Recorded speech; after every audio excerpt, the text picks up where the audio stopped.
ready for this.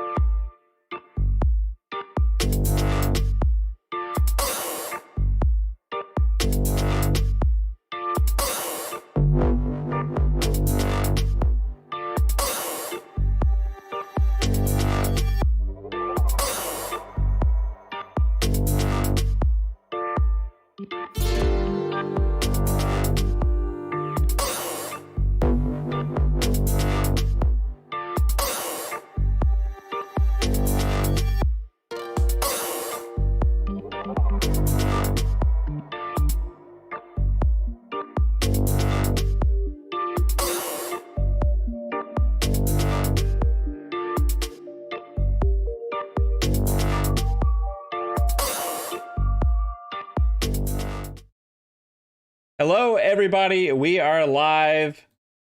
We have some very special guests and some familiar faces with us today. It's going to be an amazing show. Thank you for tuning into Xbox Ultimate episode number 21. If you are watching here on YouTube, then you recognize some of these beautiful faces here that we have from the original Next Level Gaming podcast and YouTube channel, as well as we got the He's talking about you. VGHD. He's talking about you, Peter. Yes, Mr. 3-Bit and my beautiful wife, Kaylin. Beauty, right? So first I want to introduce the amazing NLG guys, because this is their first time on the show. They were awesome enough to have us on the show last week with the Game Awards, and we had a fun stream over there. So we have Mike, Chris, and Peter. Their information is also in the description below, but you want to say hello, fellas, whichever one of you wants to go first. Age and beauty before everybody else, Peter. Okay. Yeah, well, thanks for having us. It's we had a good time having you guys on. I'm glad to be here, and let's talk some games and anything Xbox related. Cool stuff. Yes, sir. Let's do it. We have Chris here as actually a fellow Texan, and he's actually in my next to my home city of Dallas. It is my favorite city in Texas, where he hails from. So San Antonio. Yes, sir. Don't forget the Alamo. Don't forget the Alamo. I'll show you where the basement's at. I'm gonna say hi, Chris. Hey, what's up, everybody? Awesome to be here. You guys, it's awesome to know you guys, be part of the gaming family and game together. Get my head popped off by 3-Bit every Friday. over and over and but over. Kaylin did no slouch either. She takes me out several times. And you, Mav. But hey, we have fun, and and it's just awesome to be here to talk with you guys on Friday night. Yes, sir. And then we got what I call the mouth of original Next Level Gaming podcast. Is that a good thing? He's the mouthpiece, the talker, the chatty Cathy, Mr. Mike. How's it going? Now I don't want to say anything. What's up, everybody? It's good to thank you. Lance Jennings in the chat's got my back. So what's happening, everybody? Mav, thank you. Kayla, thank you for having us on tonight. We had a great time last week. We really did. Doing the live stream of the Video Game Awards and getting all excited about Perfect Dark, and then playing Friday night and having to run from 3-Bit all night. It's a good thing. It's a good thing my microphone can flip up so I curse a bit and then I come back down to try again. Yeah, you don't have to flip your mic up. You don't have to. You can just let it fly. And we have what has become a staple of the Xbox Ultimate podcast, the one, the only talented creator and artist, video maker, award-winning video maker extraordinaire, 3-Bit, who is also, like you keep hearing week after week, vicious at Halo. You will either learn something while playing with him, or you will give up on Halo forever. So make that choice and deal with it, guys. Say hello, 3-Bit. Hey guys, how's it going? It's been a crazy busy week, but I've been playing lots of Cyberpunk. So that's been nice, and it's good to be with you guys. I don't think I've been in a podcast with you guys, so it's good to hang out with you guys. Yeah. And last but not for the least, record, go Don't ahead, say Mike. it. Yeah, I'm gonna say for the record, I skirted that line several times on Friday. Yeah, constant. All right, and as I do say it. every week, Don't you fucking say it. last but not least, especially in my heart, Say it. the beautiful Caitlin. Say hello, Caitlin.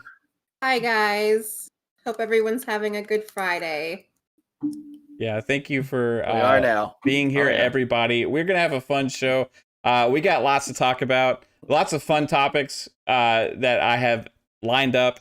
And this has been an interesting week because we've had some controversial topics pop up that keep getting a lot of attention around the internets and the Twitters and podcasts. And hey, rightfully so.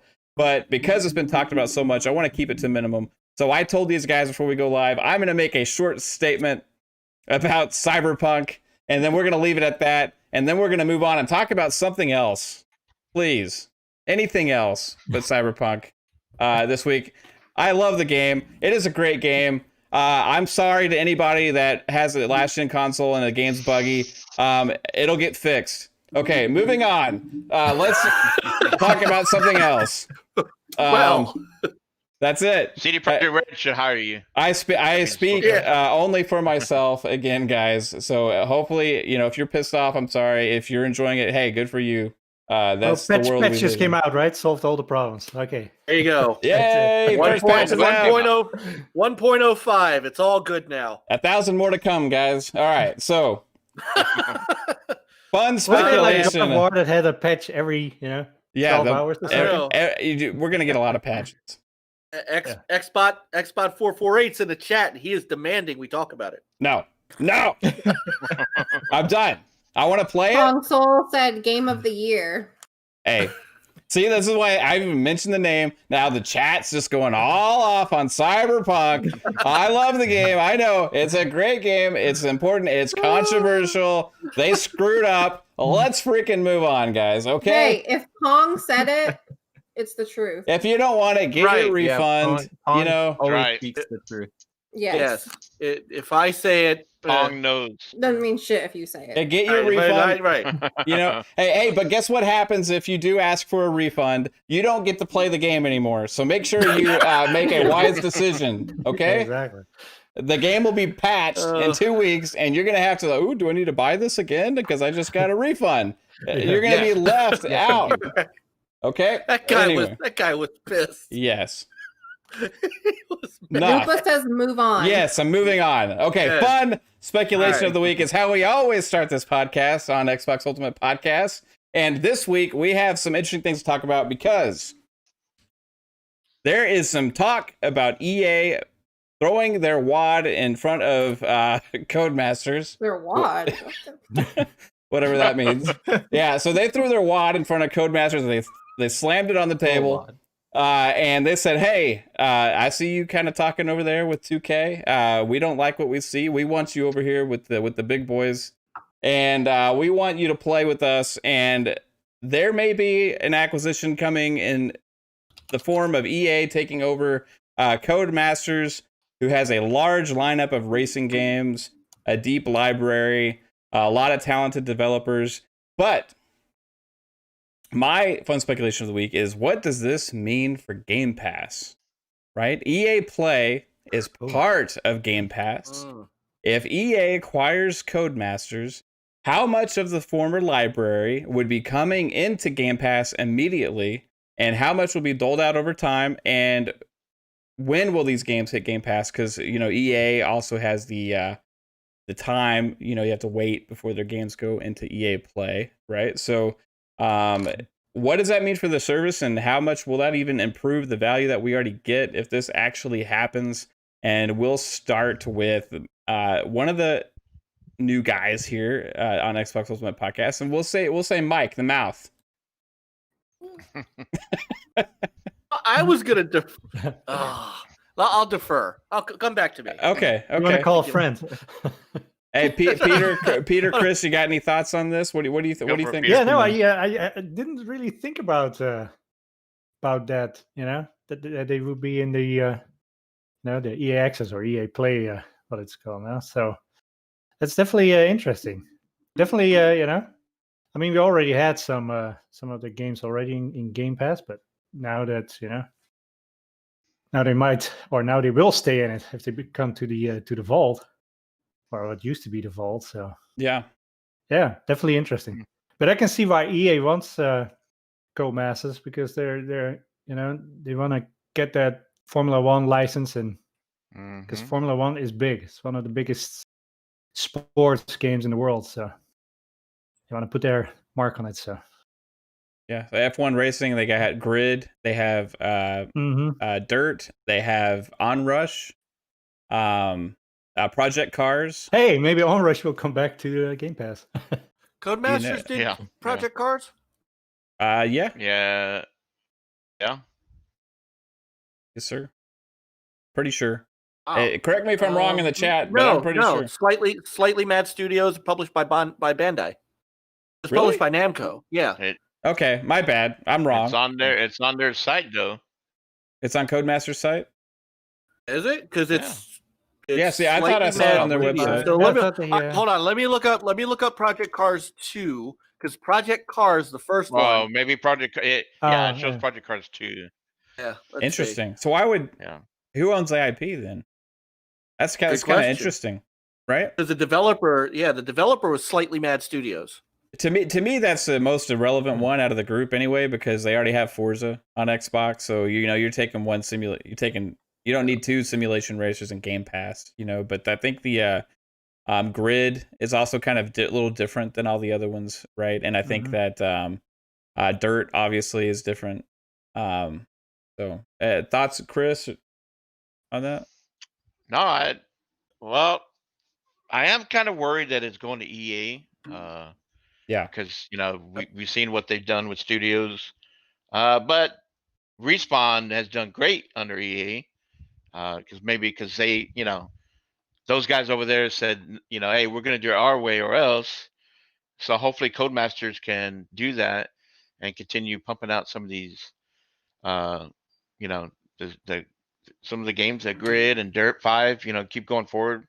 Project Cars, and maybe some of Need for Speed, maybe that can go into the fold or use some of the engine from Codemasters.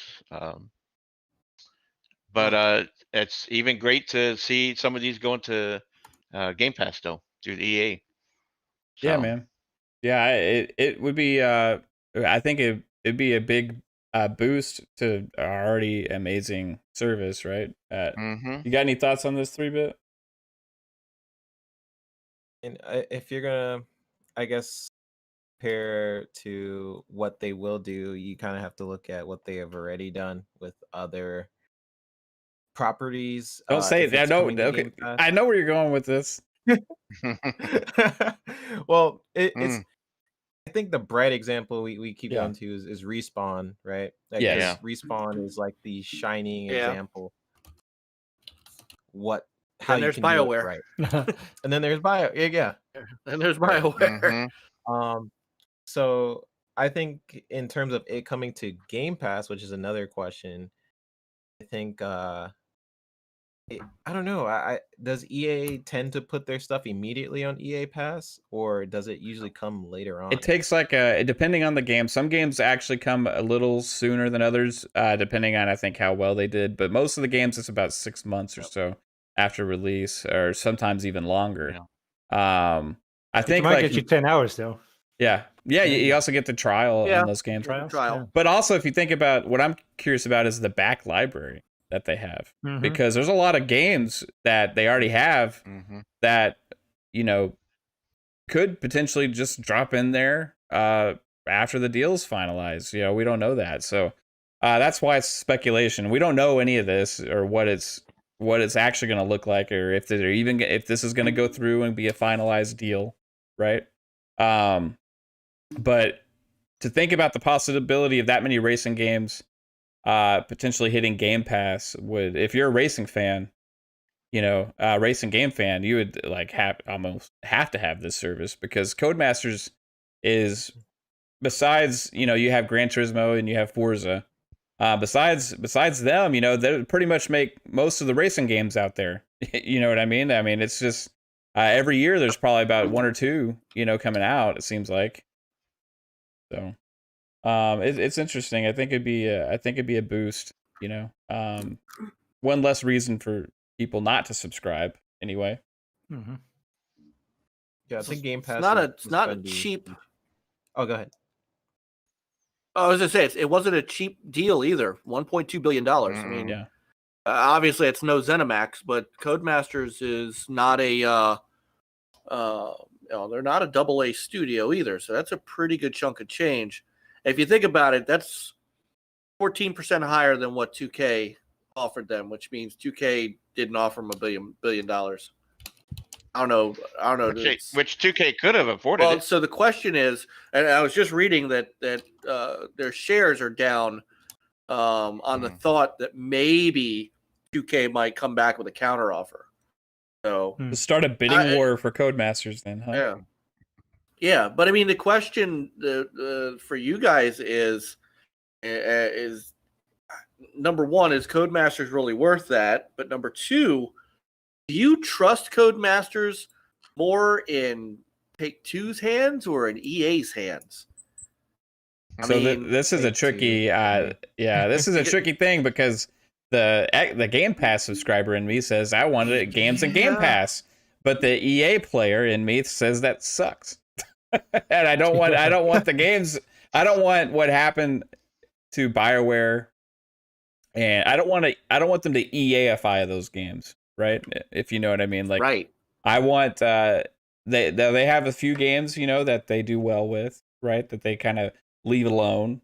But for a large part of their games, they also kind of maybe suck the soul out of the studio, right? So let's see. Devil's advocate in me will say, hey, let's give them the chance, because this would be such a large acquisition. They're not really doing it for IPs, because the IPs in themselves aren't really that amazing, except for the F1, right? Mm-hmm. But that Dirt, IP, that's what I gotta say. The F1 fits in with, like, Dirt. They pump out Madden and every year, and it's part of that. And Dirt is huge sports franchise. Dirt is big, but you could easily make a new rally game out there and give it a name, and it could easily be as popular as Dirt. I don't think Dirt, as well as it's known and as popular as it is, has that people like, ooh, I can't wait till the next Dirt game comes out, because it's going to be a Dirt game, as opposed to just people being familiar with it, as opposed to people are actually, hey, the next Forza, the next Gran Turismo game that's going to come out, people are chomping at the bit, right? So IP-wise, name-wise, I think is less the reason why they'd be buying it as opposed to talent. Talent and development power. Studios with the know-how and knowledge of making these kind of games, and also they could implement those guys with their existing franchises like Need for Speed. So we'll see. Yeah, we'll see what they do, but it's fun to talk about. And this kind of leads into what we want to talk about next, because speaking of Forza, we have a game that is past due in its cycle, I would say, to come out, and that would be Forza Motorsport, right? So we should have had a new Forza Motorsport this year. If you go into history, as far as Forza's been here, it's been every other year we get a new Forza Motorsport, and then to fill those gaps has been Forza Horizon. Forza Horizon has not appeared this year. Obviously, they had one last year. Right. So, but just because Forza Motorsport mean it, they said early in development, does that mean that Forza Horizon 5 is skipping their cycle? I don't think they are. I think 2021, we're going to get into more about 2021 after this specific game, but 2021 is actually going to be bigger than we think for Xbox. And I don't think the early in development part of Forza Motorsport is any reason to think that we won't get Forza Horizon 5 actually next year, they could easily stick to that 2-year cycle with that game, build a whole new map, there's already been rumors and leaks about possibly it being in Japan and stuff. So at the end of next year, I think we may get a Forza Horizon 5 as part of the release schedule. Xbox also did say that there are games that we don't know about that will be out next year from first party. They said that recently. So I think one of those games is Forza Horizon 5. So going into that, if we do get Forza Horizon 5, we get the medium early this year. We get Halo Infinite. It's pretty strong 2021 possible lineup here coming forward. And what do you guys think about Xbox going into next year? The first full year of next gen consoles. We also know about Flight Simulator as well.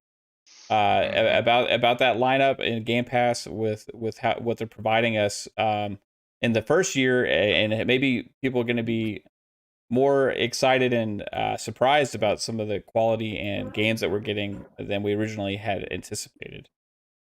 So whoever wants to jump in. It's a war. It's a talking war here, guys. Well, you've already set the bar too high for me.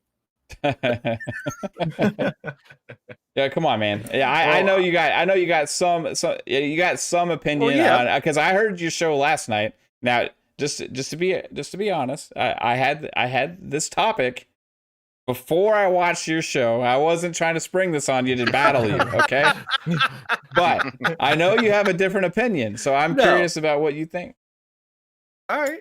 Okay. So I think that Motorsport's going to come before Horizon. I think what will happen is Horizon will get some DLC, something new, because they can expand. They can expand where they are, but I think it's imperative. I mean, we did talk about it last night. The last time we saw Forza Motorsport was 2017, which means 2021 will be 4 years without a Forza Motorsport, and I think that's way too long. This is not Polyphony Studio, Polyphony Digital. This is not Gran Turismo that comes out once every 10 years. Forza has a pedigree of being able to ratchet good quality games in a short amount of time, and now we've got a 4-year cycle. I would be surprised, especially with Playground shifting focus to Fable. I would have to think Turn 10 has got its sights on releasing Motorsport before Horizon. Valid points. As much as I want to agree with you, I do think that I am right. Yeah, here's the thing with it's your show. You're welcome to do that. No, that's awesome. I mean, that's great opinions, and that's a very, very valid points. And the only reason that the only thing that keeps taking me away from what you said is because they made a point to actually say early in development when they showed that Forza Motorsport thing. I don't know if they would have said that because they want people to be excited for it. And to just throw out those words early in development kind of like is putting in people's heads, okay, don't expect this for a while, right? And I think it could be a bigger surprise for people if, okay, I don't think about Forza for a while, and then they spring Forza Horizon 5 on us next year, and people are like going to lose their shit because Forza Horizon is probably arguably more popular at this point than Motorsport anyway. You got any thoughts, Peter? I would agree with that. Yeah, no, I think Motorsport. I mean, what they've shown, the tracks and stuff where they showed the Motorsport, it didn't look like needed a lot of work. I mean, just the garage, etc., looked very spiffy, looked very shiny, looked very next gen. The tracks not as much what I've shown, so I think that still needs a lot of work. I would say 22 at the earliest. And I think with Forza Horizon, they can expand it. I mean, it already looks like really good, runs really well on the series consoles. They could expand it with another world and perhaps add add motorcycles to it. I mean, they have, we just got the track editor or the, that I forgot the what they call it update. So, I mean, it could play really well with motorcycles and building your obstacles and bunch of fun stuff. I mean, Yeah. in 4 there were motorcycles. You driving around, you couldn't play them, but I mean, you still have to have some kind of physics. So, what's the next step of getting that integrated? And don't forget, guys, Motorsport said Series X, S, PC only. It didn't say Xbox One. Where I think Forza Horizon 5, if we get that before Motorsport, would be most likely a cross-gen title. It already looks gorgeous. I think we would get it on Xbox One. We'd also get it on Series X and Series S and PC. And then once Forza Motorsport actually hits, they would at that time have the assets to be able to use in the next Forza Horizon game, which would be Forza Horizon 6. So that's what I'm assuming it, because I think Forza Motorsport is going to be a different animal. We haven't seen a Forza Motorsport like we're going to get with this one. More of a service as part of Game Pass as opposed to just a standalone game. Chris, what do you think about that, man? I know you're the racing guy. Yeah, you took it. You were reading my mind, because I was just thinking the same thing. Because with Motorsport, I don't see it coming out this year, like you said. Plus, it's not going to be a cross-gen game, so I don't see it coming out in 21. It's either 22. And because they took off the numbers as sequel, it's going to be one of those. It's the Forza Motorsport's going into like a Destiny type game where it's going to be service. I think we're only going to get one Forza Motorsport in this gen, and it's going to be service all throughout. And then, like you were saying, I can see us getting Forza Horizon 5. Japan seems like the next step, because we've been hearing that a lot. And they have all the assets from 4. It looks great. So, they can do a nice cross-gen game where it looks even better on Series X and S. And I think people will be happy being in Japan. And then, like you said, going forward after that, I can see Forza Horizon moving on from there and also becoming a long-term service, just supported keep game. adding tracks, right, and cars. Because you look at the success that Sea of Thieves has had, it started off at, to me, I played it in the beginning. It was a good core game, had a good solid foundation, and then they kept building on it. And it's been, people keep coming back, keep playing it, and they've done a good job at Rare. So I think Playground and Turn 10 are looking at that. And Xbox wants that. They want these games. They like these online multiplayer, continued supported games, because it keeps people engaged in the Xbox ecosystem. So yeah. So 3-bit, are you in agreement with the three of us that Mike is wrong? Yeah. Well, based on the trailer that we've gotten, right? Yeah. It did say only on Xbox Series X and PC. And we take that information, and then we also take the information that, hey, we are stopping support these next gen consoles. Like in 2 years, they said they're gonna stop making games for the Xbox One. Yeah. So if they have some unannounced games, which they do have for next year, yeah, it makes sense that Horizon is coming next year. Where I'm kind of iffy on is I know much they share technology for the Forza games, like from Forza Motorsport. They take a lot of that technology for Horizon. I'm like kind of iffy on, because they use the same assets for Forza Motorsport, and they put it in Horizon actually. And I know they're building a new engine for Forza, which is why they're like, oh, this might take a bit in the trailer. That's why you get that feeling, because they're kind of re-innovating and doing a lot more with that new engine. Right. So I'm kind of split in between both of your. Yeah, both of your, it is kind of opinions a little interesting. bit, but, Like I said before with Mike, like I would agree with you. I think if they didn't say early in development, you know what I mean, that because they had the trailer there, they didn't show Horizon, they showed Forza Motorsport. Yeah. Right, but it's just that language. And babe, I think you need to just say you agree with Mike here, just so we have even the odds a little bit. I definitely agree with Mike. There you go. There we go. Well, Because I don't have my own opinion. do you have an opinion on this? No, I don't. I didn't think so. But because she said so, women are always right, and that's probably going to come true. So that's the most important vote we have on this panel, regardless of any foresight into the topic. I am taking half. I'm taking the half vote from 3-bit too.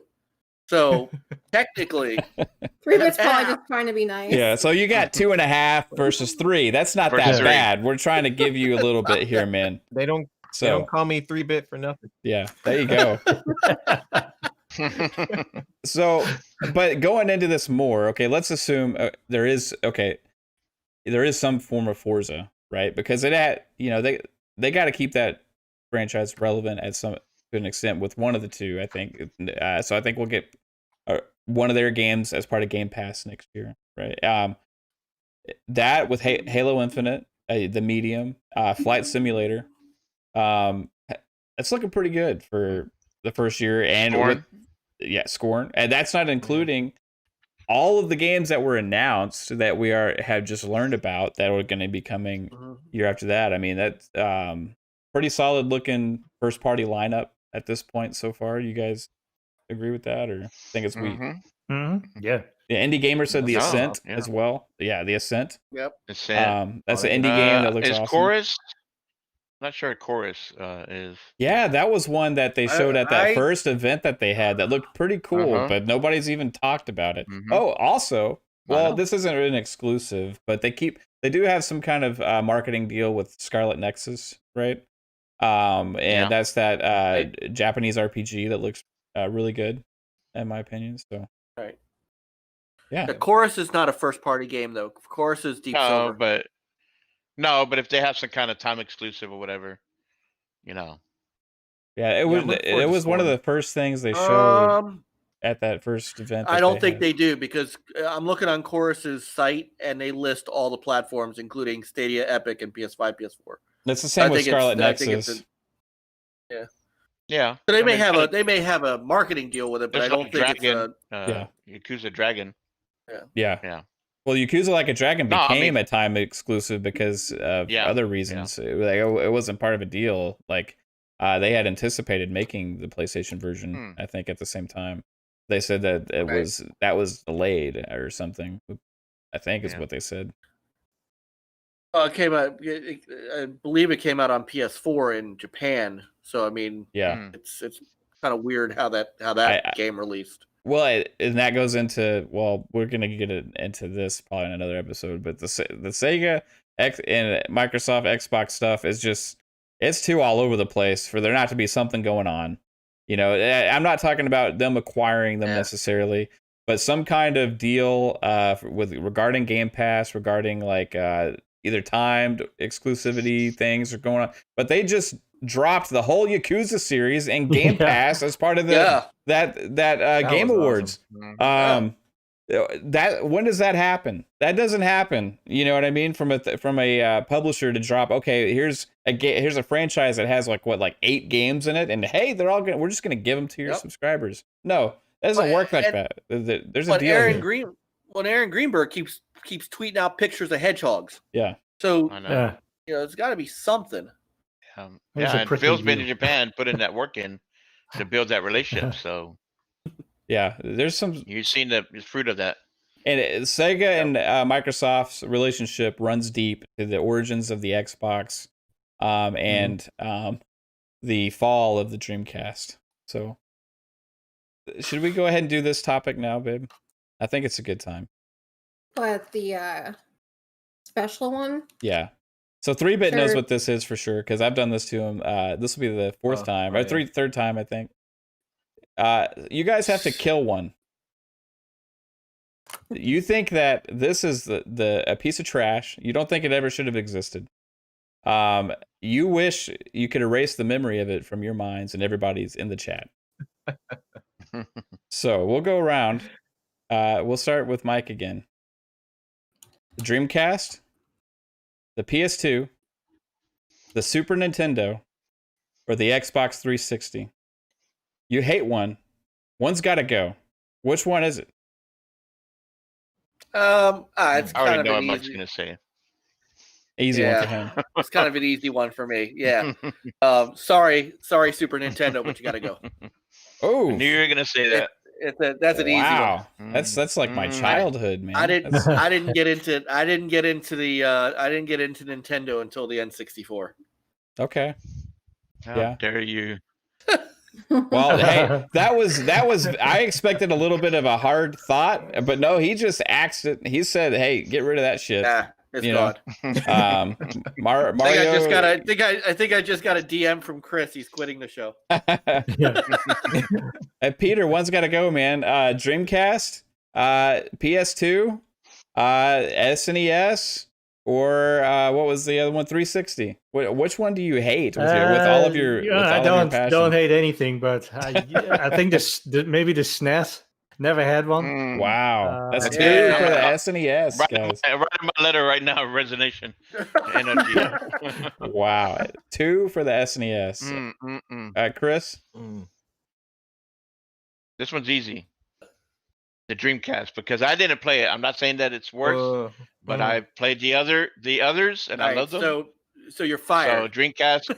Where's the? I'm trying to. Hey, do you guys know how to? Dreamcast over here on the shelf. Do you guys know how to eject somebody out of Discord? I'm trying to figure that out real quick. 3-bit. What do you say, man? Which one of these consoles do you think people would regret purchasing? Oh man, this is hard.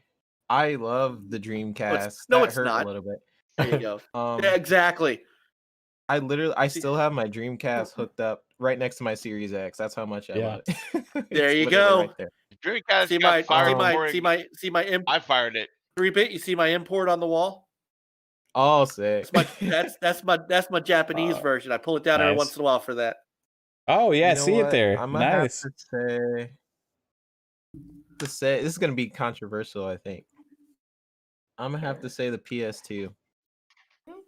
Ooh, that's one of the. That's like, isn't that the number one selling console of all time still, or something? It is. I'm killing off the PS2. I don't know why, but I just you don't know why. Well, 3-bit is a if you didn't think he was an ex-bot before, you know he is now. Everybody, the PS2's got to go. And there is Mike clinging on to his Dreamcast. Does not want anybody to kill it.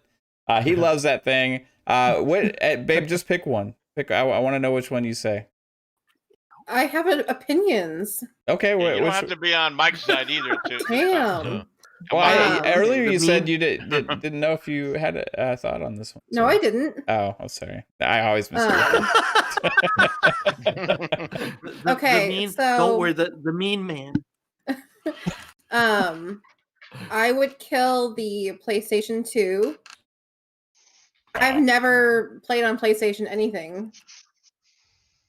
That's true. And Nintendo is like my childhood. And the Dreamcast is Sega, right? Yes. Mm-hmm. And Sega makes Sonic, and I love Sonic. Yeah. And then what's the other one? 360. 360. Oh, yeah, it's whatever. PlayStation. It's whatever. It's whatever. 360 is whatever. Oh, okay. Don't worry about what the mean man in the upper center square said about you. Don't. I have to do this to myself every week because I come up with this category and I'm like, wait, I actually have to do this too? Yes, I do, unfortunately. So as hard as it is, because I enjoyed this console thoroughly, I loved it. But then something else came out and it stole my heart. And once it came out, I didn't play it as much anymore. It got shoved to the side. It started collecting dust. When the Xbox came out, PS2 got shoved to the side. And the PS2 also killed the Dreamcast. So I'm getting revenge. And I'm taking out that mother effing PS2 for killing the Dreamcast. If I could resurrect the Dreamcast and give it CPR and bring it back right now and revive Sega to what they were, I would immediately do it. And the PS2 deserves some revenge. So, boom, bye. Okay. Mav and Caitlin are my new best friends. That's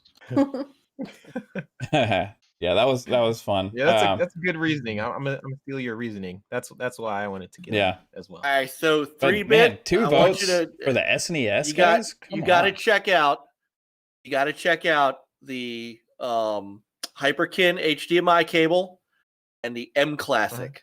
And I am telling you, and I got a video up on our NLG channel of Crazy Taxi running through that at 1080p, and it is pristine. Crazy This Taxi. thing gets more use than a lot of than sometimes my Xbox does. I still play this thing almost weekly. Dreamcast is one of my favorite consoles of all time. It birthed so many great franchises too. Yeah, it is. It was my all-time favorite console, and it's what launched my 10-year, albeit brief, but 10-year game journalism part of my life. Thanks to Sega. So I have a Sega will always, for many reasons, hold such a special place in my heart. Awesome. Yeah. Sega Dreamcast is wow. And one of my first consoles that I played on was the Genesis. So yeah. Oh man. I can get rid of them. I didn't have a Genesis, I had a Master System.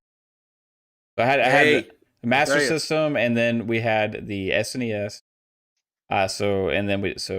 Then we went to the 64, I guess, and then I usually had multiple consoles, but we back when I was that age, it was usually one, until I became a teenager. I think my thumbprint is Sega hung in my blood, yeah. N64.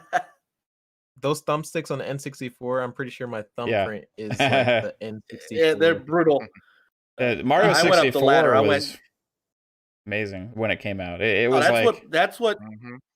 that's what made me pay attention to Nintendo, because I went up the line. I was Genesis. I got the Sega CD day one. I got the 32X day one, and then it went right out and got a Saturn. All of my Saturn is still up there with my Saturn collection, and then Dreamcast, and then I got an N64 and Mario 64, which my 11-year-old right now is in love with. He's played and beaten Mario 64 like twice, and he did the whole 13 coin beating thing that he saw on YouTube. That broke me of my Sega only fanboyism, as it were, and I got into Nintendo at that point. Yeah, I've always kind of like I've even though you could say I'm a huge Xbox fan, right? But I've always enjoyed playing all the consoles, right? And I think most of us here have kind of done that. For whatever, when we're younger, we can only usually afford one, right? But as you're an adult, if you only stick to one platform, you're missing out on something great, right? So the gamers that do play on multiple consoles usually have more experiences to talk about and enjoy. So, but if you only got one, hey, there's enough content on each of those platforms to make you happy. Either way, man. But hey, this next topic, I think we need to shout from the rooftops about a studio that sometimes I don't think gets enough respect or talk or mention. They are an amazing studio, and I'll go into a reason why I don't think they have as much attention as they should have, is because they have not created their own thing yet. They've taken over somebody else's baby, and the series never died, so they don't have as much of an identity as some other developers. And the developer I'm talking about is the Coalition. Because what they are capable of doing and what they have created with Gears 5 and the ongoing support for it, with the condition that game looks like today on Series X and Series S, as well as the new DLC that they come out, which has received universal praise from everybody that has played it, as well as technical experts like Digital Foundry, who has marveled at the ability of the studio to master the Unreal Engine and make it look as amazing as it does. And now, this consoles only came out a month ago, right? This is you could say this DLC expansion or whatever it is within the launch window for sure of the consoles, and it may marvel anything else out there on any platform as far as technical prowess and visuals, right? So the Coalition, I don't think gets enough respect. And I think people should be talking about them as far as a quality of studio with some of the other best that are out there. And I am extremely excited, especially after playing Gears 5. And I was playing it last night on stream. I have not beaten the game yet, I'm going to admit, but man, it's an amazing game. It looks beautiful. It's hard. The storytelling is great. Visuals are impressive. So what are your guys' thoughts on the Coalition? Why is it not as respected as it should be? It's kind of almost an afterthought. People don't really talk about them that much. And what do they need to do to get that recognition going forward? Hey, Peter, let's go with you, man. I just heard you I just heard you sigh. Yep. So now that makes me want to know what you got to say. What does that mean? I don't know why it gets so much hate. It's like people like to hate on them for some reason. I mean, what you said. I mean, it's a fantastic game. It's just getting better. I still have to play the new DLC, the Hive Busters, which we plan on doing this weekend. So definitely looking forward to that. And I mean, it already looked great, and now it's even looking better. So I mean, it's fantastic. Yeah, but I don't know why it gets hate. I don't know if it gets as much hate as it is just not enough attention. Like it's like almost like people don't even like think about them or talk about them as a studio. Like when they're talking about all these other, hey, what's Naughty Dog doing next? Or hey, what's the next Halo gonna look like? People are like talking about this stuff. They're excited about it. They're mentioning the name of the studio a lot.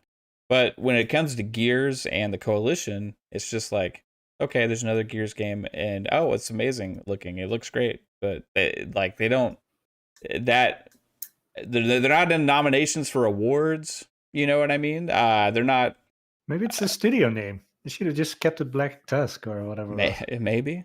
You got any thoughts on this? And I think that's part of it too. One of the things that they took heat for was they got the stigma that Phil, took their game that they were working on it when they were Black Tusk. Yeah. That Shanghai game or whatever they were calling it, and threw it away and shoved Gears down their throat, which is not what happened at all. I mean, if you actually, listen to what Coalition said, they said, yes, we're working on this game, but when Phil Spencer comes to you and says, you can work on that, or you could have the Gears franchise. And they all unanimously said, yeah, we want Gears, because Gears is their established franchise.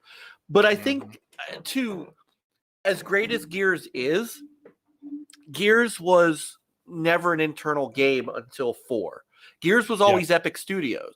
Mm-hmm. And Gears didn't have the pedigree of being a homegrown internal game like Halo was. And I think that's part of it. It was always Epic, and then it was People May Fly. I think was that Judgment, which wasn't a great game, that kind of got off the beaten path. And then Gears 4 kind of came out and had kind of middling reviews, although I loved Gears 4 and I loved where the story went. So I think I think part of it is they need to do what they're doing, which is taking that franchise and making it homegrown, and that's what they're doing. So I think you're going to see the Coalition kind of heating up and getting some accolades in the next couple of years. Yeah, I think some people assume that they're only going to work on Gears just because that's what the name is now, right? And I don't think that's necessarily a shut door, right? I think that there may be future things in store there. Potentially, maybe they could end up working on 2 franchises. What are you thinking, Chris? I love 4. I love the direction that they went. It seemed like it went more of a kind of a horror instead of just like a brute shooter. It kind of turned into it had a good. I mean, they all really had a good story, but I think 4 took it to the next level with Kate. I think everybody was surprised, right? We all thought Dom's son, JD, right? No, not JD. It's Marcus' son's JD. Marcus Fink's Marcus's son. Yeah, that it was going to be about him, right? But then at the end of 4, for me, Kate was the one that stood out, and then that's what they went forward with the 5, and I think they've done a great job with that franchise, and then we're seeing a lot of praise for the new DLC, the Hive, right? Hive Busters, and we're looking forward to playing that hopefully Saturday night, and I could see them doing another one. They're gonna do another Gears to close out that trilogy with the whole Kate story and all that. And I could see after that, like y'all were saying, who knows? They might do that game that they were working on, and they have that second game. I think Phil has said before that he wants the studios to kind of, what do they want to do, and he'll support them. So hopefully they do get a chance to jump on another IP, and maybe even 343 might go that road too later. Maybe they're already working on that. Halo Infinite. Yeah. Maybe they're already working on that IP because in 5 you had to make the choice like who's going to live and who's going to die. Mm-hmm. So what do you do for 6? It's like both characters can be potentially right? gone. So what do you do? Save. So maybe you give it more time and people kind of forget their choice. So now before we ruin it for Mav, you're playing the base Gears 5. You're playing from the beginning, like the. Yeah, so you're playing. Okay, I'm like probably like 70% through the game. So what happened was I started playing it like when a little while after it came out because there was so much stuff that I was already playing, and then I started playing it, and then the Series X officially gets announced, right? And I'm like, okay, I'm gonna like hold off on this because I'm really enjoying it, and I just beat 4, so I'm gonna hold off on this, and I've got so much other stuff to play, so I put it on my backlog. Series X comes out. Also, I started playing it again, and then they announced the upgrade for free on Series X, and I'm like, holy crap! Okay, so I'm not gonna touch this game till the Series X comes out. Then I start playing it on the Series X, and I'm like, oh man, this looks amazing. But then there's like 10 games drop at the same time, so it kind of it's just like I keep playing it in spurts, right? But it's an amazing game, and now I want to finish it so I can get the Hive Busters because I don't want to play Hive Busters until I beat Gears 5. So I'm like, I just beat the boss where you have to shoot the ice, and drop them in there. That really asshole guy. You guys can watch on the stream last night. He was pissing me off. He was being cheap. He'd rush me and blow me up and stuff. And yeah, so you have to shoot the ice and freeze him and shoot his back, right? That guy. So I think I'm like around 60%, maybe 70 through the game, but I'm not sure on that. Well, what are your thoughts, 3-bit, on that, man? Yeah.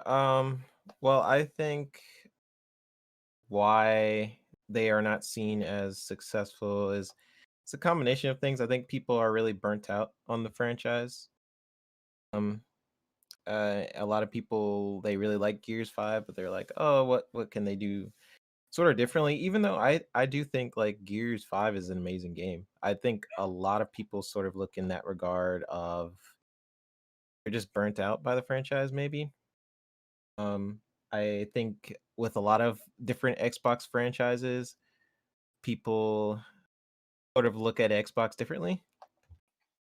They're like, oh, they're not like Naughty Dog, or even though they definitely have the potential to be, Gears 5 is like, goodness, it's beautiful. It's the engineers they have at the Coalition are some of the best in the industry, in my opinion. Like, especially on the Unreal Engine, right? Definitely. So yeah, I don't know if they have grabbed people maybe from Epic or something when they transitioned.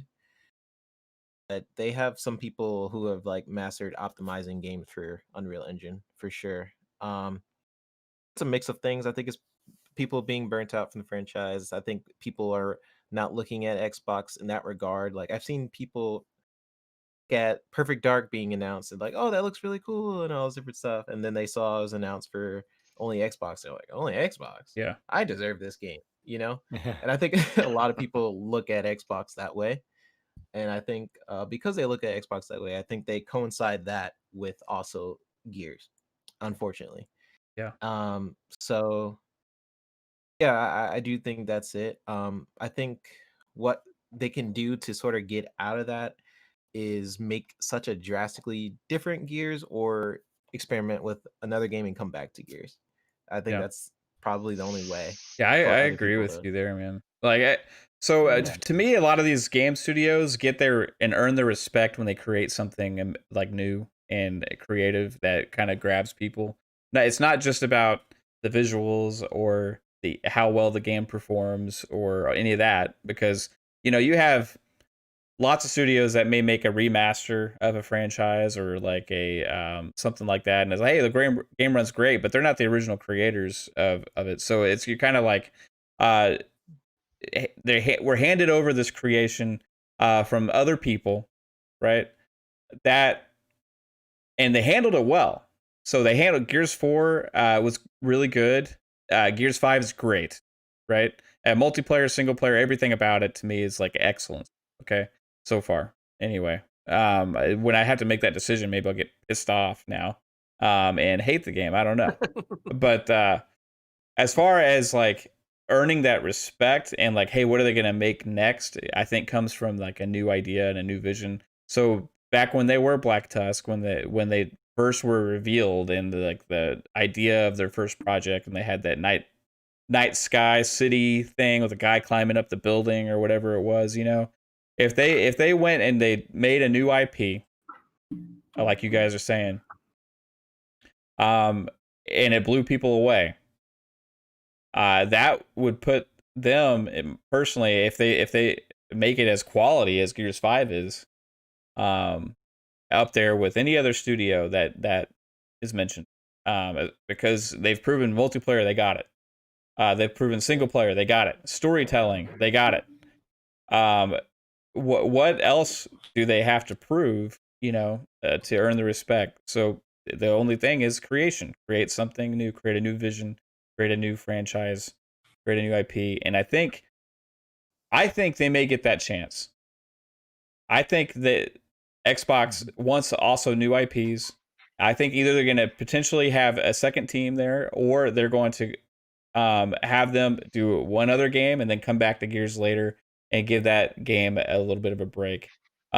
Keep supporting Gears 5 in the meantime. Keep it coming with new content, DLC. The multiplayer in that game is still great. It's amazing. It's in Game Pass, so you can just keep it alive that way, right? And also, like, if you would make a radical different Gears, and people's like, oh, it doesn't look like Gears, or it doesn't play like Gears. So it's you have to have a long. That's like a lose situation. I think having a new IP, even though it creates risk, is a safer bet than creating a whole different Gears. Yeah, because gamers too need to make up their minds, because I remember when Halo 4 and 5 came out, and they were panned because they weren't. Well, this isn't Halo. This is too much. This is so different than Halo. What do you mean I can sprint and climb up things? No, I don't want that. But then when Gears came out and did something a little different, and they went, this isn't Gears, or I'm sorry. When Gears 4 came out, even though the story was different, this is too much like Gears. Why can't we get something different than Gears? Why can't we get something new and exciting? Remember they got from I don't want to say who the too much A button. Remember? Oh yeah. I won't mention their name though. Igan said that.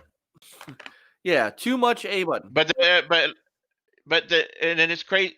I think Coalition is not getting the respect because like I've seen in the chat and also 3-Bit said because people are sitting here they keep trying to compare what Naughty Dog has done with Uncharted, what God of War, and then they come over here. Oh, look, we're getting another Gears game. Oh, look, it's still a shooter, right?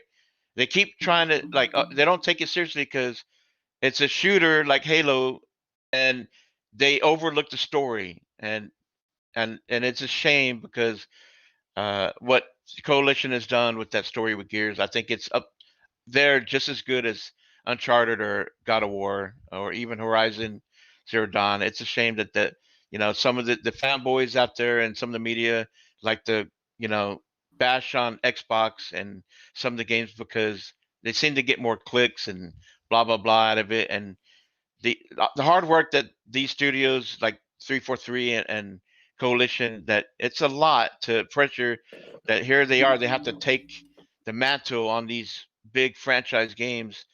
It's a lot of pressure, and any little thing they do or don't do, shame on them, and and the story and stuff like that gets overlooked. So hopefully, I think they're getting a lot of respect right now with what they're doing with Hivebuster. That the look of it, everybody's like, damn, this is one of the best looking games on next gen.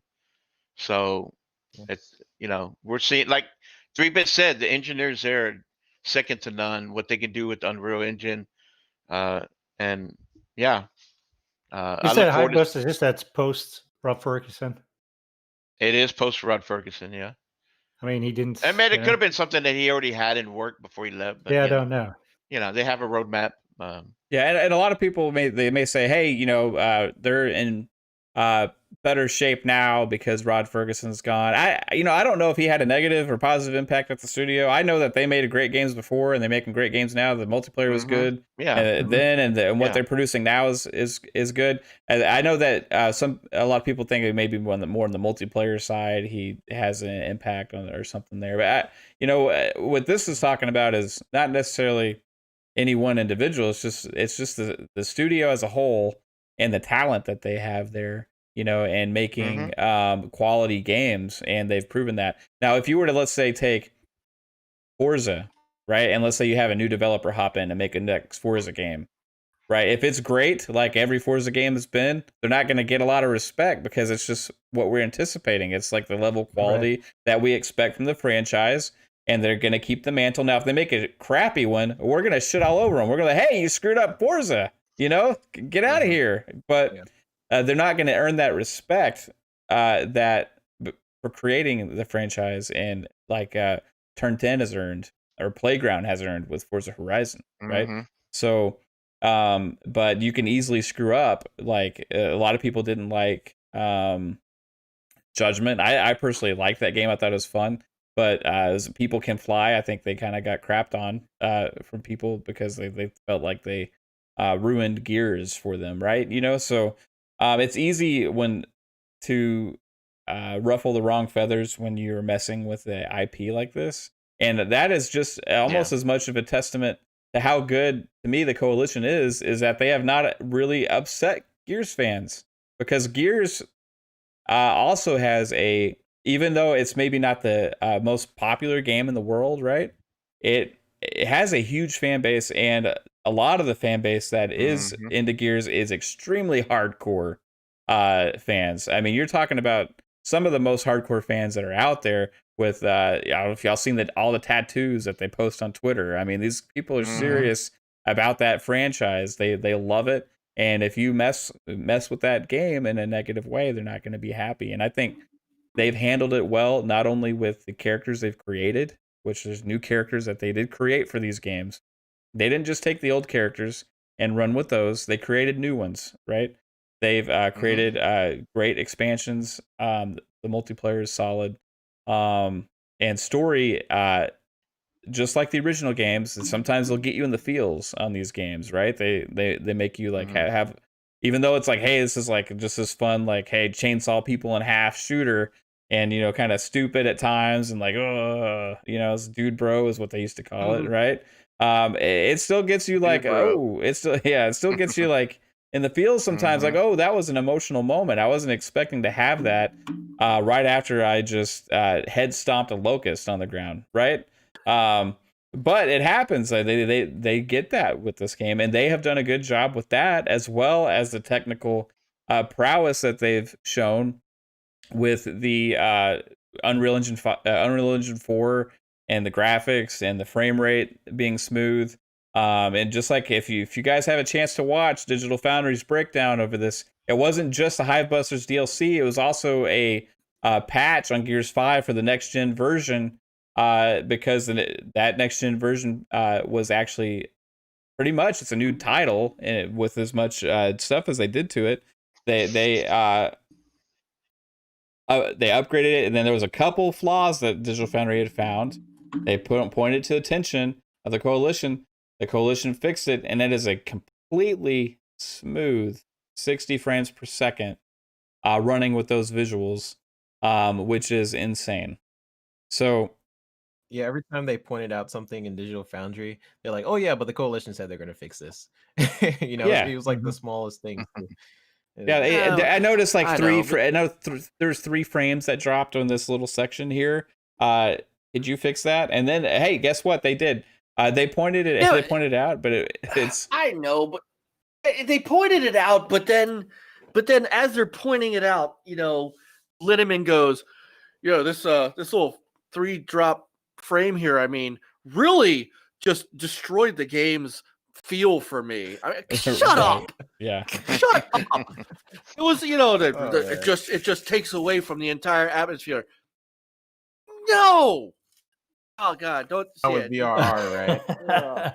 With VR, you don't even notice that's VR is like their frame rate. If the frame rate drops, TV compensates for it. Right. You're right. Yeah. Variable refresh. But if it doesn't, then the whole game is just garbage. It's just, how could you it's just Yeah. Yeah, that guy. I mean, I get what they're trying to do, but that's just not the way I think. When I'm gaming, I'm not there worried about, hold on, wait, there's some frame drops there, and I don't have a goddamn analysis thing there. Like, my eyes are already bad, so I'm used to playing games that people complain about, buggy and all that. I'm like, it looks good to me, and we've all we're seen coming it from a generation of 30. Yeah. We've all seen it. I mean, Peter and I had just finished playing Jedi Fallen Order, and that had a performance mode, and there were definitely times when the game went and then started back up, and I could get that, and that's when you go from like 60 to like 35, and then jumps back to 60. If you're going from 60 to 55, and your eyes are so good that you're the fish dude from Hellboy, and you can see that. You are a better man than me. Yeah. I mean, I think it takes bigger jumps to really. Sometimes that stuff can cause screen tearing if you don't have the display that can kind of erase it for you. However, on some games, you have like, it will go 60, but it'll drop down to like 40, right? And then that's kind of like, at times, that can kind of take you out of the experience. So to be fair, to some extent, like for example, Marvel's Avengers on Xbox One X. And performance mode, right? You're playing it 60 frames per second. Yeah, this is awesome. And then you get in a brawl, and it's like, whoa, you're playing like an old time movie, right? It's just like, like, what the heck is going on now? Did I just swing? I can't see it, So sometimes that stuff can interfere. But Gears, what they did point out with some of these titles, they can obviously be extremely nitpicky because they have to find something. And I think it's a little unnecessary. However, whatever they did find before, they did point out that, hey, it is fixed, and they are marveled at the ability of that studio to put out such a great visual game running at such a high performance. So can't wait to see what they get cooking. Too. Yeah. 100%. We're coming from 30 frames per second. 24 to 30 frames per second, and that was normal for us. And now we're jumping to 60 and now even 120. It's PC gamers may be used to that, but console gamers that primarily play on console, I'm not used to that. When I played Assassin's Creed Valhalla and it was at 60 frames per second, I was like, oh, this is new. This is a different feel. It's more than just the visuals, it's the feeling of these games. If you That's go like back, the control input is higher too, you know. Yeah, so it's exactly. more responsive. It's like if you go back and play like an old game, like on 360 or original Xbox or PS2 or whatever, and you, one thing you'll notice is the visuals, right? But the other things that kind of ruins some of those games for you is how they feel, right? They just like, you know, that there's been these improvements with immersion in these games, with feeling, and have been happening over time. Where if you go back and play something, sometimes it's a little jarring. Like, oh wait, this was I don't remember it being like this. You know what I mean? But that not to get back to not to get back to the to the young beast, to the old beast, but a lot of games on this console were 60 frames per second, almost all of them, and that was something that they built their games around. And you're right, there is a difference. 3-bit knows it's going from 30 to 60. And on these games that I'm playing now, like when I played Fallen Order, and right now I'm playing Deliver Us the Moon, if I immediately go and look, and if there's a performance mode, even if it drops the resolution down, I did it with Forza Horizon 4 on the Xbox One X, I'll play in a lower resolution. Yeah. I need that smooth frame rate, and I'll take that every time.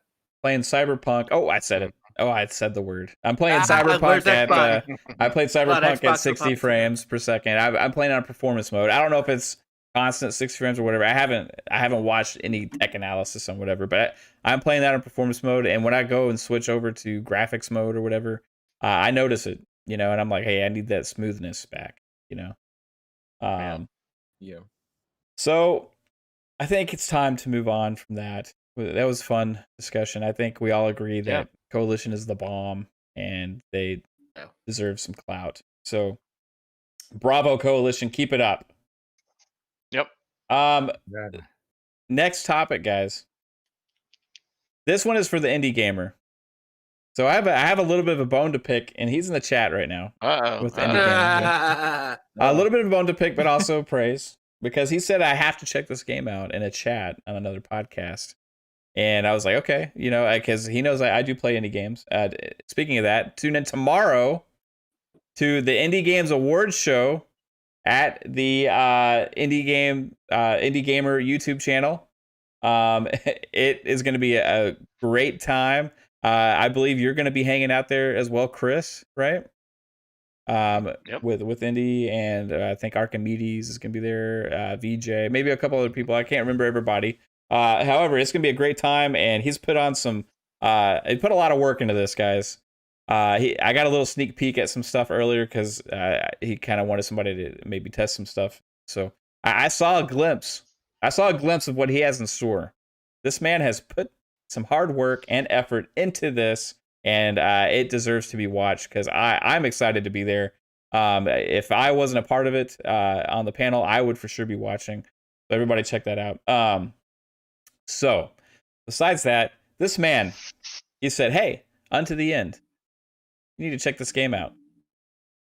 I was like, okay, cool. He said, hey, it's great. He's put that in the chat.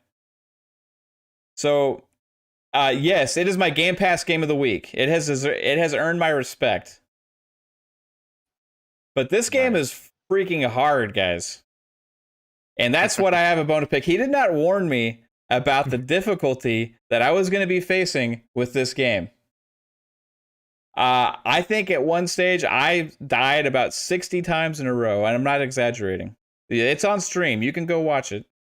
I died about 60 times in a row to these guys. So that is the Game Pass game of the week. It is an indie game. I don't even know the name of the developer. Maybe Indie Gamer can put it in the chat. But it's on Game Pass. So it's kind of like a side-scrolling adventure game. You don't know why you're there. This game does not hold your hand. You can drop your sword on the ground in the middle of combat, and you're defenseless. You have to pick it up, right? I spent a while just trying to figure out how to climb a rock and I didn't know I had to put my sword away to be able to do it, right? It does not hold your hand. It does not tell you anything. And the enemies are freakishly hard.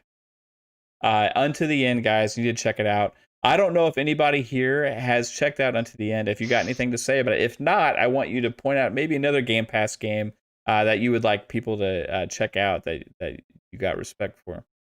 We'll start with 3-Bit on this. Have you played Unto the End? If you have, what do you think? I haven't. I'm literally like I can't remember the name of the. Maddie, you picked me first. Yeah, I was looking for the you were game, nodding your head a little bit. I was like, Hyper. okay, he knows this game, you know. No, I haven't tried that game, but Code Vein is. I'll choose that because that game I started playing and it's on Game Pass. Code Vein is my option for now. I'm gonna be mad after this video because I'm gonna remember the name. It's like a 2D action. It's not that popular, but it's pretty fun. Unto the End. Yeah. Oh wait, you talking about a different game? That one. No, I'm talking about different okay. game. I can't remember the name. Code Vein is a Souls-like anime like styled Japan game, right? Yes, it's very action packed. It's fast paced. Looks beautiful on the new console. So just go check it out. Not too much about it. Just go check it out. Right on. You got a game Pass game, Chris? You want to recommend, or have you played Unto the End? No, I have not played that yet. I downloaded Call of the Sea. I haven't played enough of it. From what I saw, it's a good looking game, and I'm looking forward to get back on that. But one of my top games from Game Pass is Carry On. And if you haven't tried that, I recommend that. It's a horror sci-fi. Instead of playing, it's like a reverse horror game. Instead of playing as like a hero or whatever, and you're fighting a monster, you are playing as the monster, and you're in a underground lab, and you're just tearing up people, eating them up. And so the more people you eat, the bigger you grow. It's kind of like a maze. You're going through different levels, up and down. You can get lost. I had to watch a playthrough just to find my way back out, get out of that area. But I recommend Carry On. Yeah, that's a great game. I played that too. And reverse horror. What game? People call it reverse horror because you are the monster. Yeah, you are the horror. Yeah, I got lost on that game too, though. Like it does like kind of get disorienting. Like you don't know where you're supposed to go, and it especially if you die, you kind of like, wait, what was I? Where did I come from? I don't remember, right? But yeah, that game doesn't hold your hand either. Really, it's fun. What do you think, Peter? Have you tried Unto the End, or have you got another game? I have not, but I have another game that is a must play. That's Greedfall. It's an action RPG. Takes place in around 17th century. It's a fantasy one. Basically, you're trying to find a cure for a disease, like kind of like a plague. So it's awesome. Yeah. So Indie Gamer said the combat is if you time things. Hey man, I don't know. Go watch my stream, and maybe you didn't come across the guys that I did, because these guys they're killing me in like one hit or like 2 hits. I'm sitting there smacking them with my sword like 6 or 7 times. I'm rolling and I'm dodging, and then all of a sudden somebody comes and they knock the sword out of my hands, and I'm trying to pick it up. Man, that game is freaking hard. Anyway, you're just probably better than I am. Mike, what do you think, man? Have you tried Unto the End? Are you going to try it? And if not, do you have another game? Well, I'm sure I will. I'm making my way through Game Pass games as we go. Trying to find, this is the greatest thing about Game Pass, trying to find new things that I hadn't played before. So given that, a game that I think people have got to at least try, is Guacamelee 2. Oh yeah. The game was so good. That's a hard one too, isn't it? I know the first one was pretty challenging. Yeah, it's hard, but there's there's so many neat elements to it that make it just an all-around great. I don't know if you can call it a Metroidvania kind of game, but it's more of a. It mixes that with beat 'em up with with puzzle solving. I mean, it just I love that game. That game was great. Beautiful colors, Yes. the music. The music was awesome. Mhm. The music Yep. was just awesome. So All- that's all one great for games. me. Yeah, I've been waiting for sometime I have a guest on the show and they're like, "Hey, I don't have Game Pass, man." It hasn't happened yet.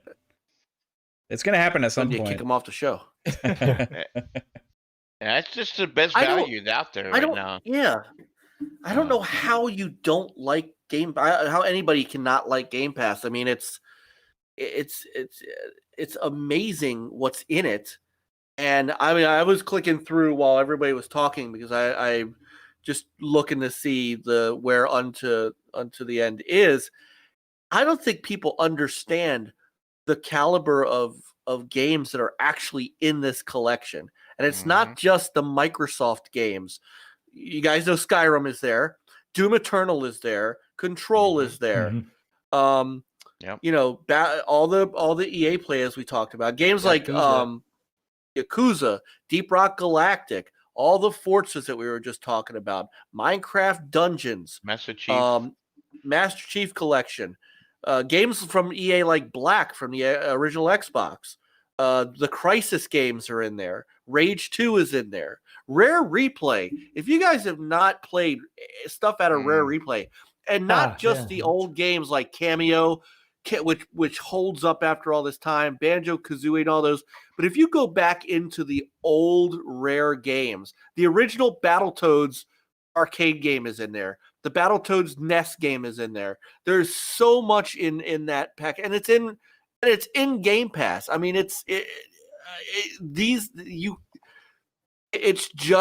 one of the reasons I don't buy a lot of new games, because I figure if I wait long enough, it'll hit Game Pass.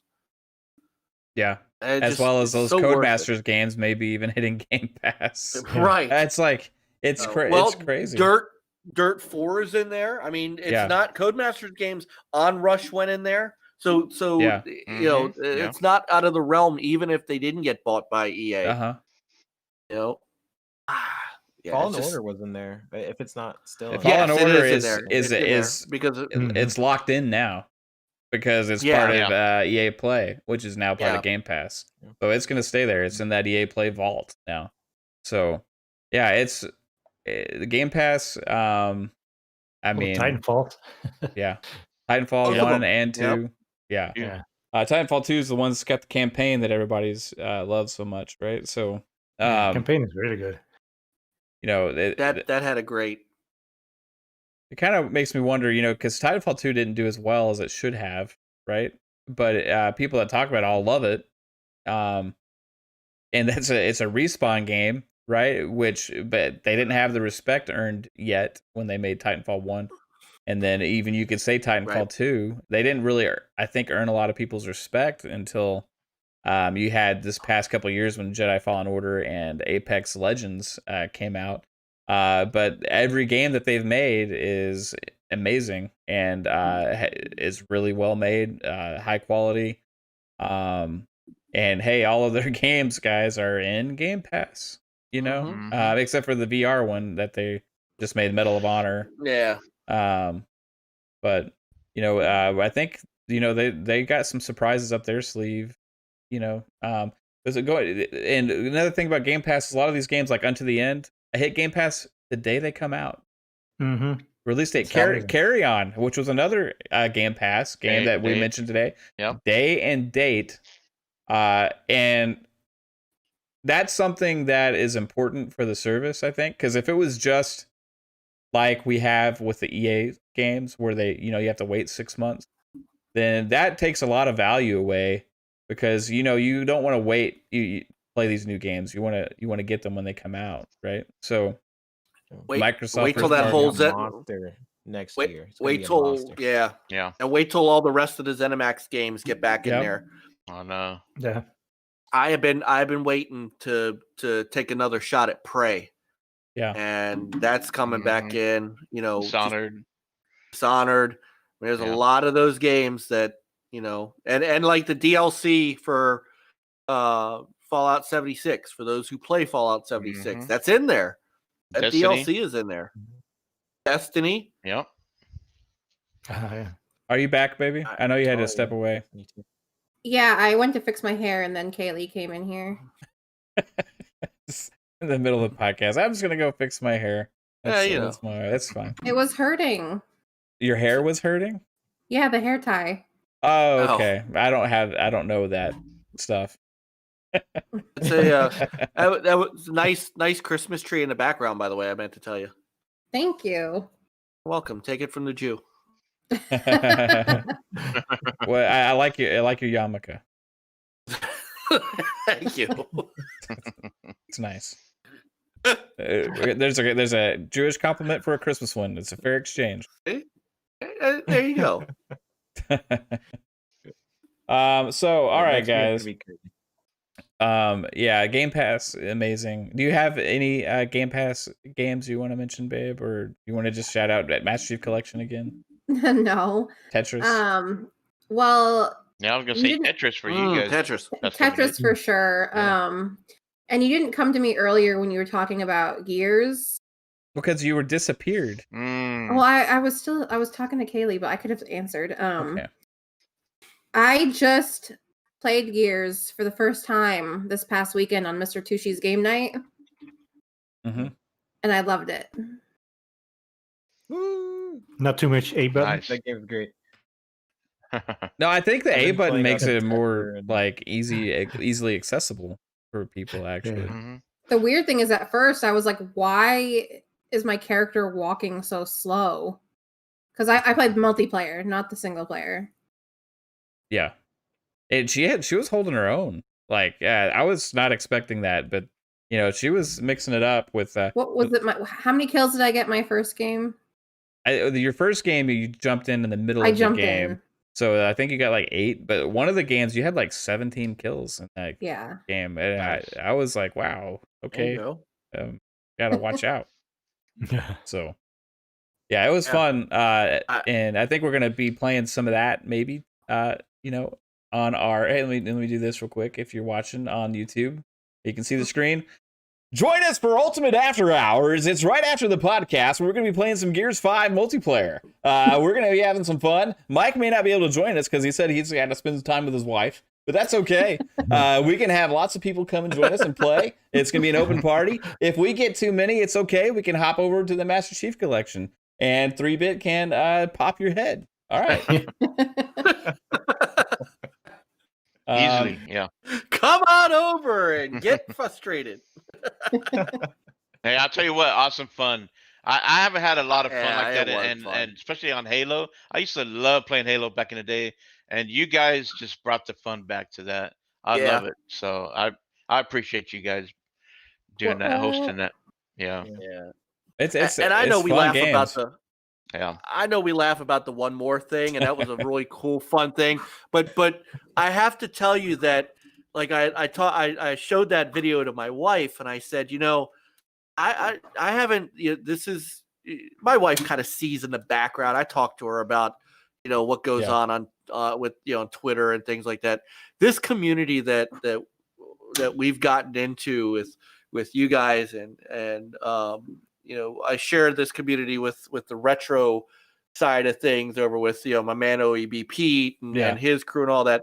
This whole thing back from the dead, Cyber Gunter, Lupa, just Avish, Avish. Avish. I mean, this is Avish. Pong. I mean, Brother Pong. This is the community that I've kind of attached to.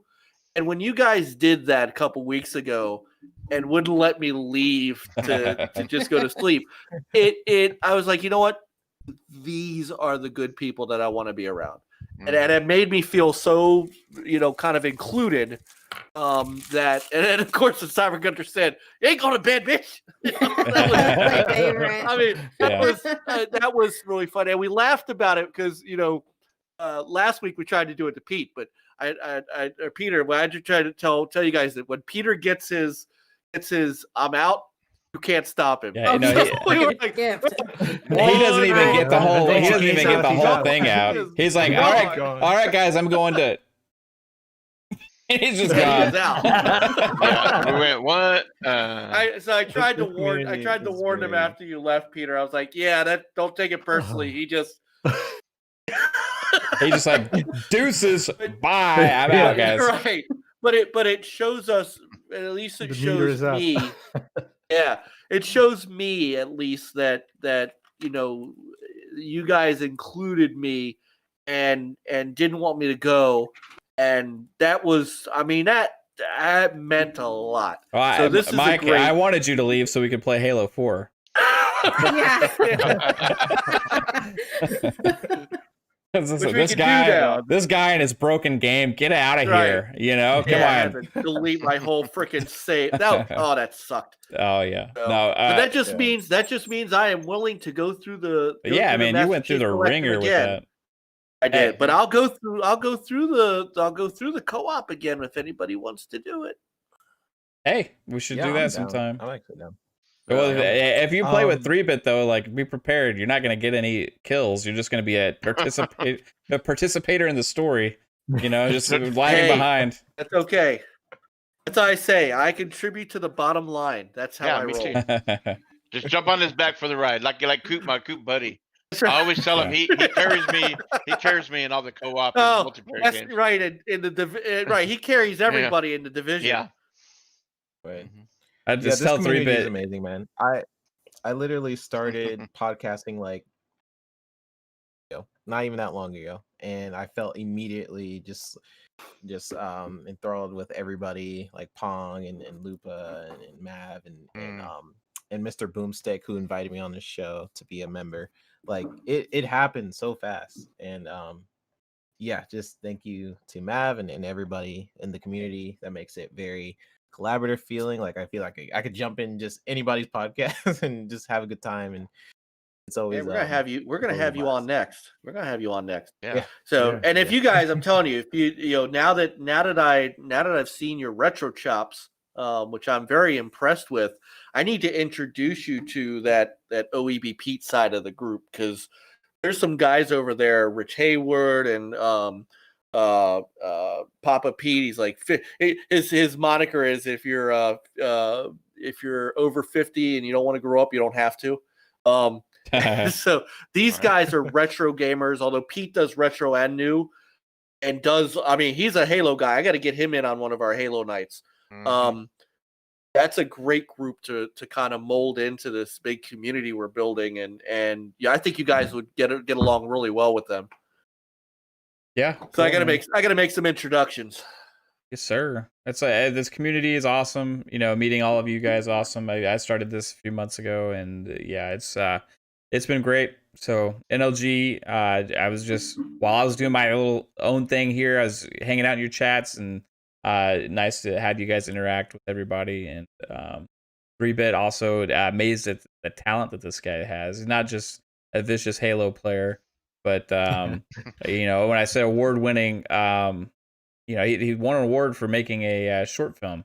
Like animator, nice. works in the industry. Nice. So you know, the show that he put on for, you know, everybody was watching, you know, NLG and stuff, and what we were doing. But over there with at his YouTube channel, he had his own thing going for the Game Awards. And if you go back and watch some of what he had going with that, your mind will be blown with the work he put into it. So awesome job on that, dude. And I want to go ahead and let's say we round out this with the outros. I appreciate all of you guys for joining, and I appreciate all of you in the chat for hanging out with us, talking to all things Xbox on Xbox Ultimate Podcast.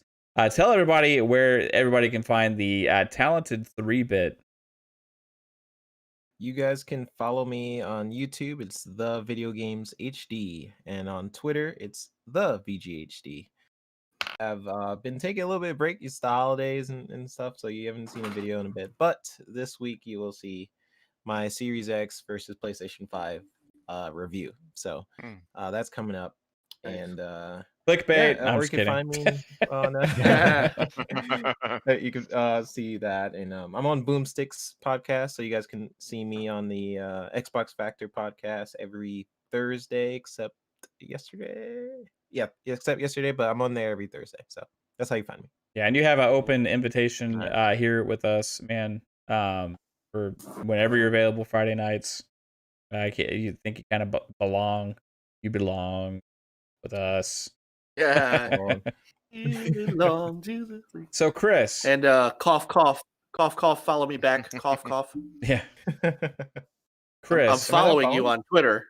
Besides, no, you're not. Oh, yeah, you're not following Mike. He is like the most popular Twitter account on the face of the earth. For heaven's sakes. Chris, besides San Antonio and the Alamo and the fort hiding away like you are, where can everybody find you, sir? You can find me every Thursday on the original Next Level Gaming, 9 p.m. Eastern, with my brothers here, HK, Pete and Peter and Mike. And then once a month, which tomorrow we're the Indie Game podcast. We've been doing that once a month. Now they're doing twice, but you will catch me on that tomorrow for the Indie Games Awards show. And Twitter, Xbox, PlayStation, it's FASTBACK 6768. So anytime you want a game, send me a follow, whatever. Appreciate it.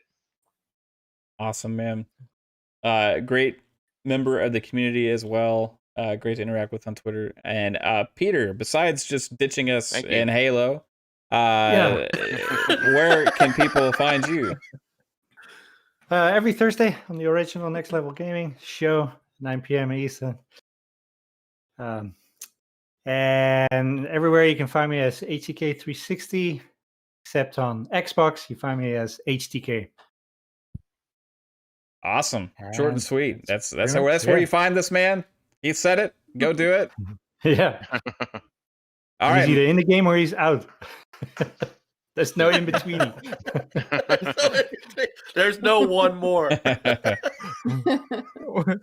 And Mike the Mouth. You are. Where can everybody find you, sir? You got a new nickname tonight. I'm never gonna live this down, too. Oh my goodness. Well, first off, Mav, Caitlin, thank you guys for having me and having us. This is great. And honestly, I'm trying to catch you guys. It was really funny when we were done the show last night. I'm like, I gotta run over and check out Mav's stream real quick. And so you've got a great thing starting here, and I'm really glad to be gaming with you guys and 3-Bit and everybody in the chat that we've been doing it. Just great. For me, you can find me along with Chris and Peter on the original Next Level Gaming show on Thursday nights. You could also find me on OEB Pete's channel on Amico All Access. We discuss all things in television Amico. That's Sundays at 4 o'clock. And then we've got some stuff that are working on for the NLG channel.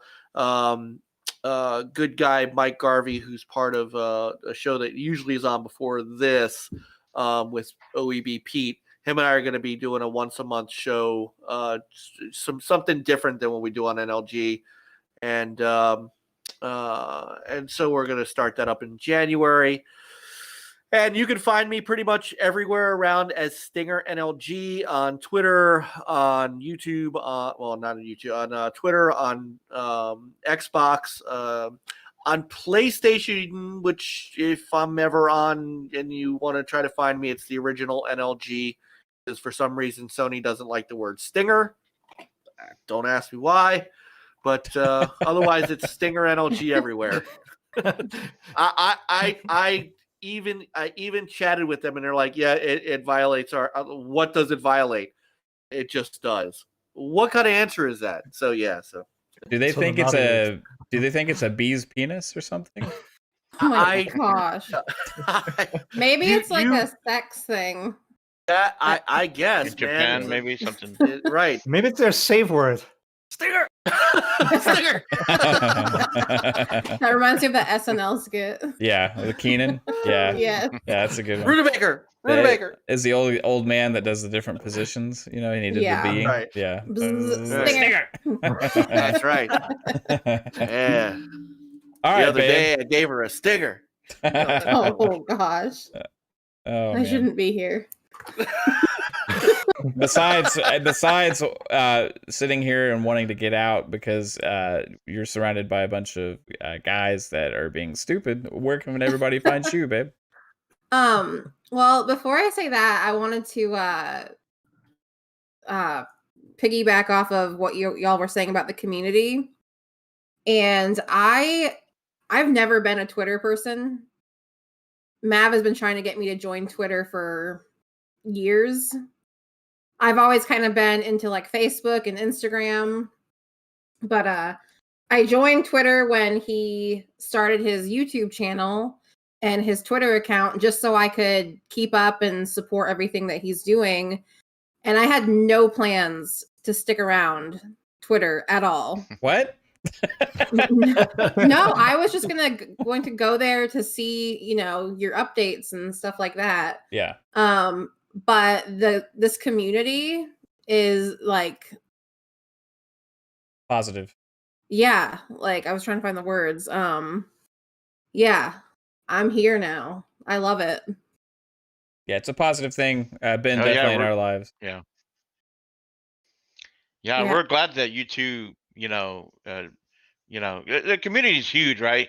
You can't know everybody, but it's great to meet people like you two and 3-Bit and just, be a game together and talk about all this, gaming news and all that, when we can. So yeah, it just keeps getting better. I'll tell you what, I've slowly been meeting people because I got into the whole Twitter and all that 2013, and I just kept meeting good people over and over, and it's just gotten better. Yeah, there's a lot of crap out there, but I've done a good job of keeping it muted and all that, and just find the right people, and we have.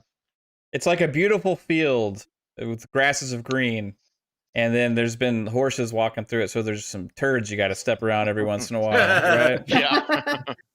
Yeah.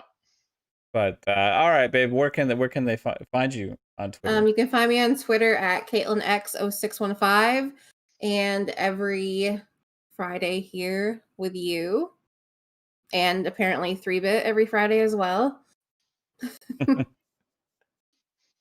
Cool. Yeah, I've been jumping on here every Friday so far. Yeah, let's keep it going, man. And you can find me at Fun Speculation on Twitter, here on YouTube channel. So also we do 4 Guys with Quarters on Tuesday. Check that out. We just had a fun interview that just ended actually with Sean. Gosh, I can't remember the last name because it's a hard one. But from NZXT, VP of Design there. So that was a awesome interview that we just did. And also Fridays during the day, usually we have Next Gen Squad podcast over at Mads Gaming. And that's a lot of fun. And there's a new podcast starting. We had the first episode last week. God's Geeks. If you're all familiar with him, he did the Extraordinary trailer and the Rebirth trailer for Xbox. He has a new podcast he's getting going. It was supposed to be live tomorrow, but he has some family stuff come up.